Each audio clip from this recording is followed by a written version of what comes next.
Menda mahsulotni sotgan, ya'ni sotuvchilik qobiliyati yo'q. Men mahsulotni sota olmayman. Lekin Atomy kompaniyasi biznesini qilmoqchiman. Atomy kompaniyasida siz mahsulot sotmaysiz. Ya'ni Atomy kompaniyasi hech kimni zimmasiga mahsulotni sotish zimmasini qo'ymaydi. Atomy kompaniyasi iste'molchilar manfaati ustiga qurilgan kompaniya hisoblanadi. Ya'ni mahsulotni to'g'ridan to'g'ri xarid qiladigan iste'molchilar. Siz Atomy kompaniyasida iste'molchi sifatida kirganingizdan keyin, mahsulotidan foydalanib ko'rganingizdan keyin mahsulot o'zini o'zi sotadi.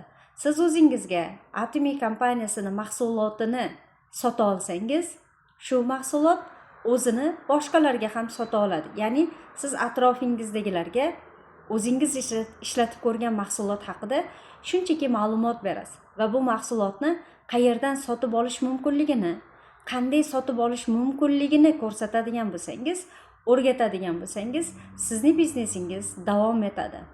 Eslatib o'taman, siz mahsulotni sotib yuradigan sotuvchi emassiz. Siz o'zingizni kartangiz orqali mahsulotni Atomy Uz mobil ilovasi yoki Atomy Shop ilovasi orqali xarid qilasiz va mana shu jarayonlarni atrofingizdagi iste'molchilarga yetkazasiz, o'rgatasiz.